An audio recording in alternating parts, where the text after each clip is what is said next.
Halo semua, kalian pernah nggak ngelihat banyak berita yang terjadi karena salah paham? Kasus-kasus itu banyak terjadi di Indonesia, bahkan di luar negeri. Cuma gara-gara salah paham, ada 2 orang remaja habis jadi korban pengeroyokan, matilah. Ada 2 suami istri yang salah paham, terus ada salah satunya yang bunuh gitu. Ya, itu kan mengerikan sekali, cuma gara-gara salah paham, akhirnya bisa semenyedihkan itu endingnya. Atau kalian pernah tuh ketemu sama cowok ganteng atau cowok siapapun itu, terus kamu dibilang cantik gitu, kamu hari ini cantik, terus kamu baper, wah dia itu ngode, dia suka sama aku nih gitu. Tapi ternyata di belakangnya dia suka sama orang lain gitu. Wah, itu kan sakit banget. Nah, biar gak seperti itu kan, gak boleh salah paham. Nah, kenapa sih bisa terjadi salah paham? Tahu? Karena salah mengartikan makna. Jadi karena itu kita akan belajar tentang jenis-jenis makna dan kalimatnya. Nah, jenis-jenis makna itu ada 5 nih. Ada makna berdasarkan dari rasa, ada berdasarkan sematik, ada hubungan dengan makna asosiatif, dan sebagainya. Nanti kita bahas satu persatu ya.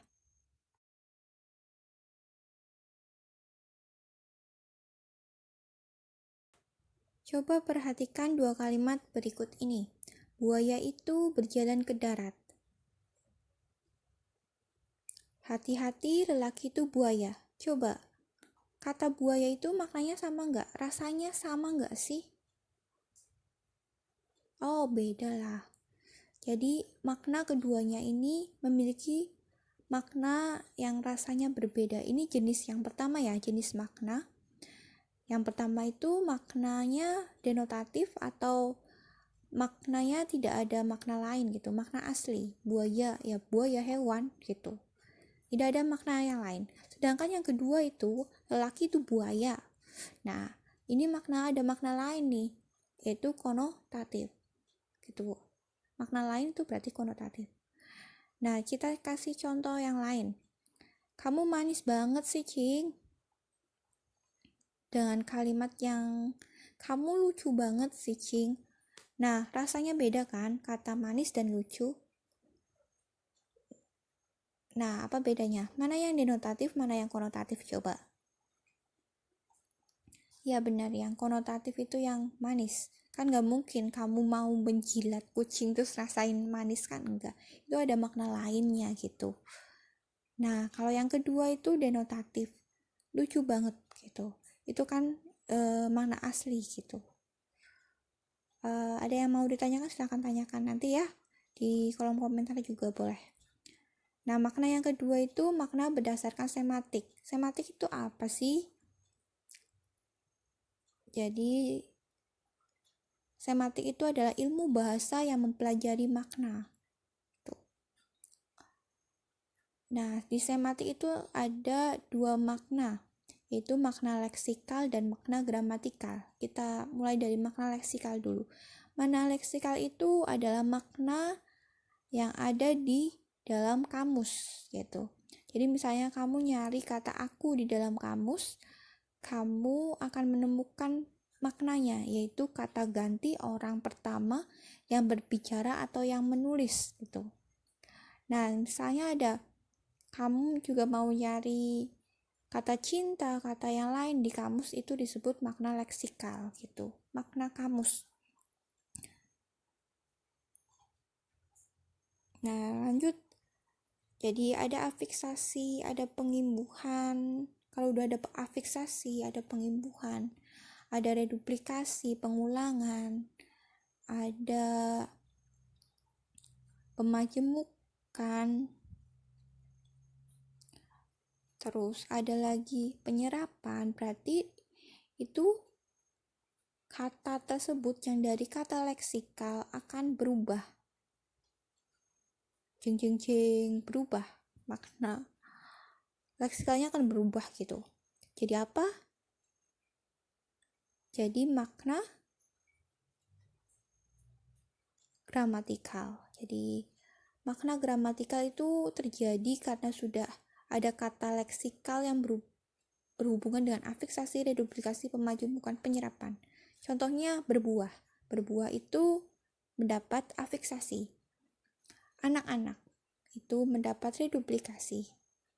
Jadi kata anak menjadi anak-anak, majemuk, berubah. Kacamata, dari kata kaca maknanya beda, dari mata maknanya beda, ketika digabungkan memajemukkan itu maknanya juga berbeda. Swafoto. Nah, swafoto itu dari kata selfie ya, penyerapan.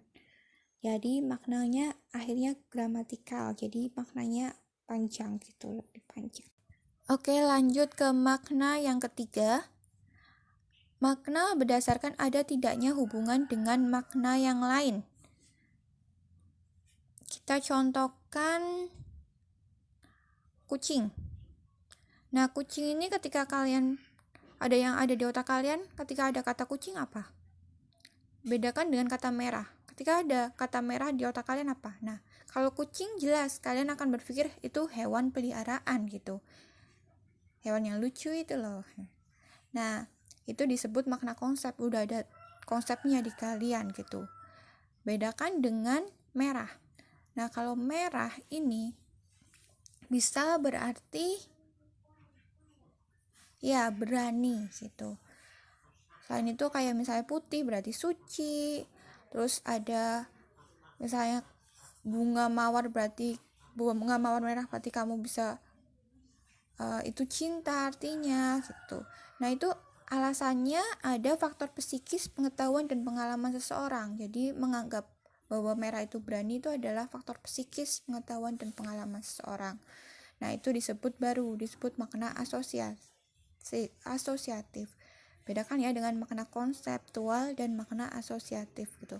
Makna asosiatif itu lebih ke faktor psikis, pengetahuan dan pengalaman seseorang. Misalnya coklat tadi, coklat ya berarti ikutnya makna asosiatif. Nah, yang keempat adalah makna berdasarkan ada tidaknya referen. Referen itu apa sih? Nah, referen itu acuan. Acuan itu bagaimana maksudnya? Oke, kita bahas contohnya dulu. Kita contohkan itu gambar apa? Meja dan kursi. Nah, kalau kalian menganggap meja kursi itu apa? Sudah disepakati oleh banyak orang atau sudah disepakati itu mengacu ke ya perabotan rumah tangga. Jadi itu sudah disebut perabotan rumah tangga. Contoh lain seperti wajan, terus sendok dan lain-lain itu kan sebagai perabotan masak gitu kan. Nah, contoh lain ada orang itu mencintai orang. Nah, kata orang dan orang walaupun ini pelaku dan korban itu tetap aja sama-sama manusia. Jadi itu ada acuannya. Sudah disepakati itu. Bersama ada acuannya. Nah, kalau ada acuannya itu disebut makna referensial. Bedakan dengan aku di sini. Kata di sini kalian paham? Di sininya tuh di mana? Ada acuannya enggak? Contoh lain, kamu harus ke sini. Kalau misalnya kamu dapat chat seperti itu, kamu paham enggak ke sininya tuh kemana? Nah, itu karena tidak ada acuannya. Jadi gak jelas gitu. Bisa acuannya di sini atau ke sininya itu berbeda-beda atau berubah-ubah. Jadi itu yang disebut makna non-referensial, gak punya acuan gitu. Bisa membedakan? Kalau bingung kalian boleh bertanya saja. Ya, kita lanjut ke makna yang terakhir. Makna berdasarkan ketepatan maknanya. Maksudnya apa sih? Ya, maknanya tepat gitu. Oke, ini Ibu contohkan ada gambar apa di situ? Ya, Blackpink. Itu adalah gambar Blackpink. Kenal Blackpink? Itu salah satu boy girl ya. Boy girl. Oke, dan di sampingnya ada Rose gitu. Nah, bedanya apa? Kalau Blackpink itu makna umum, makna yang masih umum gitu, belum didetailkan. Nah, kalau si Rose ini, kalau udah ada gambar Rose, berarti itu makna khusus. Jadi kalau makna umum itu belum detail. Kalau makna khusus itu sudah didetailkan. Contoh lain misalnya bunga. Bunga itu makna umum. Khususnya berarti kayak melati. Melati itu makna khususnya. Jadi lebih khusus gitu.